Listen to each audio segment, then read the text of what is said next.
Assalamualaikum warahmatullahi wabarakatuh. Perkenalkan, nama saya Ellen Rola Safera dari kelas manajemen reguler B.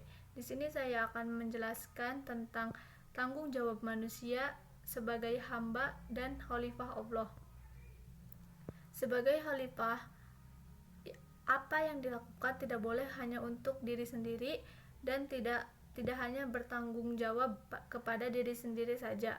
Oleh karena itu, semua yang dilakukan harus untuk kebersamaan sesama umat manusia dan hamba Allah, serta pertanggungjawabannya pada 3 instansi, yaitu 1. Pertanggungjawaban kepada diri sendiri, yang kedua pertanggungjawaban kepada masyarakat, yang ketiga pertanggungjawaban kepada Allah Subhanahu wa Ta'ala. Tanggung jawab sebagai manusia sebagai khalifah di bumi berkaitan dengan diberikannya akal yang mampu melahirkan berbagai ilmu pengetahuan dan mengusahakan dan mengelola kemakmuran bumi sehingga makhluk bisa hidup aman, tenang, dan sejahtera. Manusia adalah ciptaan Allah Subhanahu wa Ta'ala, sama seperti hewan, jin, tumbuhan, iblis, dan lain-lain. Hanya saja manusia diberikan kesempurnaan jika dibandingkan dengan makhluk lain, yakni akal yang sempurna sehingga bisa memilih yang baik dan buruk. Dengan akal yang dimiliki, manusia tak sekedar diciptakan untuk beribadah kepada Allah Subhanahu wa Ta'ala, tetapi juga menjadi khalifah yang kemakmuran bumi. Tanggung jawab manusia sebagai hamba Allah. Makna yang esensial kata hamba adalah ketaatan, ketundukan, dan kepatuhan. Ketaatan, ketundukan, dan kepatuhan hanya layak diberikan kepada Allah Subhanahu wa Ta'ala, yang dicerminkan dalam ketaatan, kepatuhan, dan ketundukan pada kebenaran dan keadilan. Sebagai hamba, tugas utama manusia adalah mengabdi, beribadah kepada Sang Khalik, menaati perintahnya, dan menjauhi segala larangannya. Hubungan manusia dengan Allah Subhanahu wa Ta'ala bagaikan hubungan seorang hamba budak dengan tuannya. Si hamba harus senantiasa patuh, tunduk, dan taat atas segala perintah tuannya. Demikianlah karena posisi sebagai abid, kewajiban manusia di bumi ini adalah beribadah kepada Allah Subhanahu wa Ta'ala dengan ikhlas dan sepenuh hati. Tanggung jawab Abdullah terhadap dirinya adalah memelihara iman yang dimiliki dan bersifat fluktuatif, naik turun, yang dalam istilah hadis Nabi Muhammad Sallallahu Alaihi Wasallam dikatakan yazidu wa yankusu, terkadang bertambah atau menguat dan terkadang berkurang atau melemah. Seorang hamba Allah juga mempunyai tanggung jawab terhadap keluarga. Tanggung jawab terhadap keluarga merupakan lanjutan dari tanggung jawab terhadap diri sendiri, karena memelihara diri sendiri berkaitan dengan perintah memelihara iman keluarga. Oleh karena itu dalam Al-Quran dinyatakan dengan ku anfusakum wa ahlikum naron, jagalah dirimu dan keluargamu dengan iman dari neraka. Tanggung jawab manusia sebagai khalifah Allah. Sebagai makhluk Allah, manusia mendapat amanat yang harus dipertanggungjawabkan di hadapannya. Tugas hidup yang dipikul manusia di muka bumi adalah tugas kekhalifahan, yaitu tugas kepemimpinan. Wakil Allah di muka bumi untuk mengelola dan memelihara alam. Khalifah berarti wakil atau pengganti yang memegang kekuasaan. Manusia menjadi khalifah berarti manusia memperoleh mandat Tuhan untuk mewujudkan kemakmuran di bumi. Kekuasaan yang diberikan kepada manusia bersifat kreatif, yang memungkinkan dirinya mengelola dan mendayagunakan apa yang ada di muka bumi untuk kepentingan hidupnya sesuai dengan ketentuan yang ditetapkan oleh Allah. Kekuasaan manusia sebagai khalifah Allah dibatasi oleh ketentuan-ketentuan yang telah digaris oleh yang diwakilinya, yaitu hukum-hukum Tuhan baik yang tertulis dalam kitab suci Al-Qaul maupun yang tersirat dalam kandungan pada setiap gejala alam semesta Al-Kaun. Seorang wakil yang melanggar batas ketentuan yang diwakili oleh adalah wakil yang mengingkari kedudukan dan peranannya serta mengkhianati kepercayaan yang diwakilinya. Oleh karena itu, dia diminta pertanggungjawabannya terhadap penggunaan kewenangan di hadapan yang diwakilinya. Sebagaimana firman Allah dalam surat Fatir ayat 39. Artinya, dialah yang menjadikanmu khalifah-khalifah di muka bumi. Barang siapa yang kafir, maka akibat kekafirannya menimpa dirinya sendiri.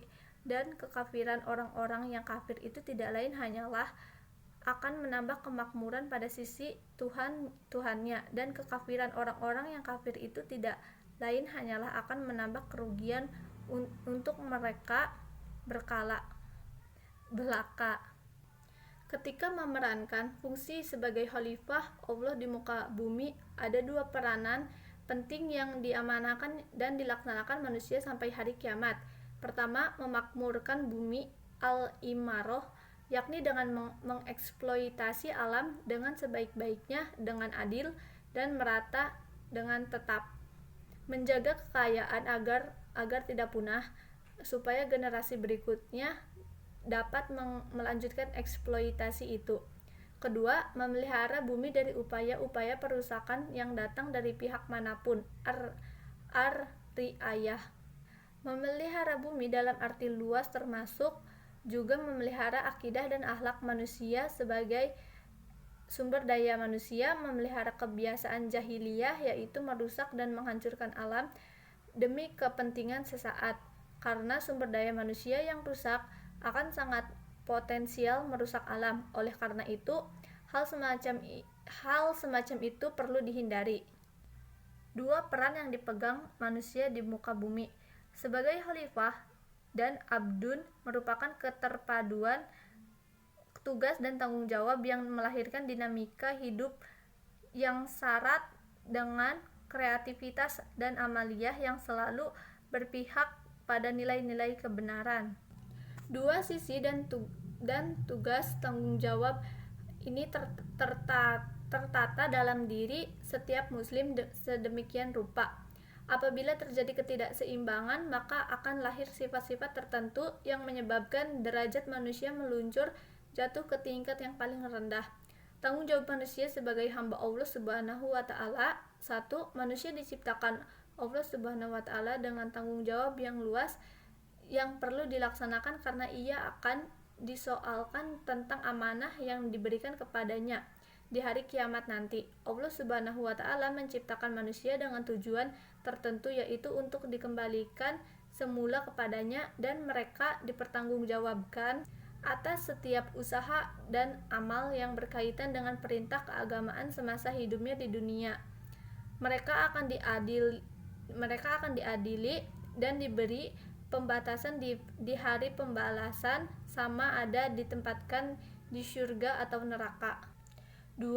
Sabda Nabi SAW dari Ibnu Umar, katanya, saya mendengar Rasulullah SAW bersabda, maksudnya semua orang yang engkau sekalian itu adalah pengembala dan dipertanggungjawabkan terhadap apa yang digembalainya.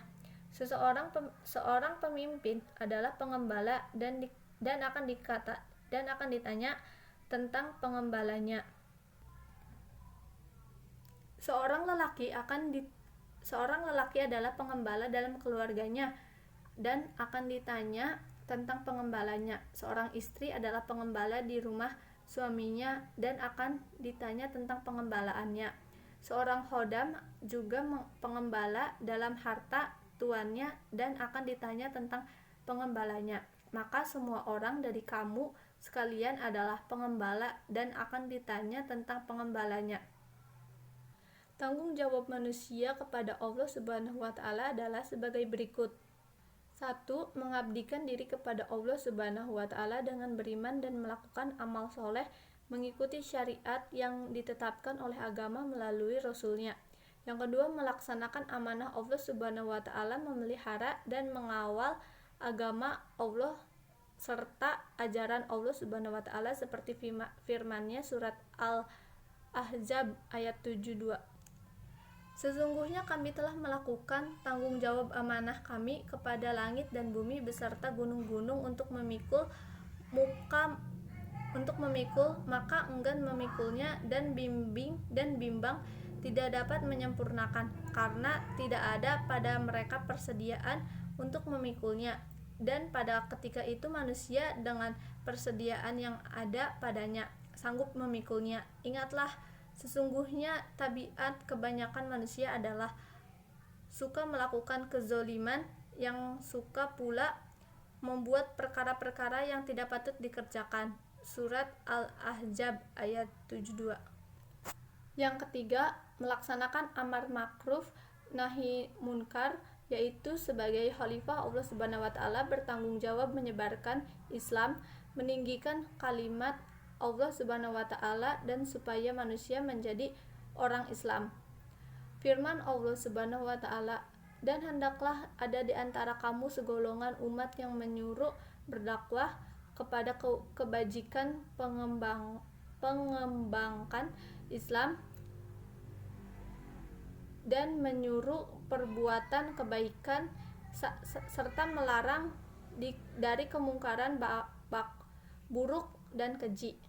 Dan mereka bersifat demikianlah ialah orang-orang yang berjaya. Surat Ali Imran ayat 104. Yang keempat, menjaga kesucian agama dengan menegakkan Islam dengan berdakwah dan melaksanakan syariat Islam yang telah ditetapkan di agama.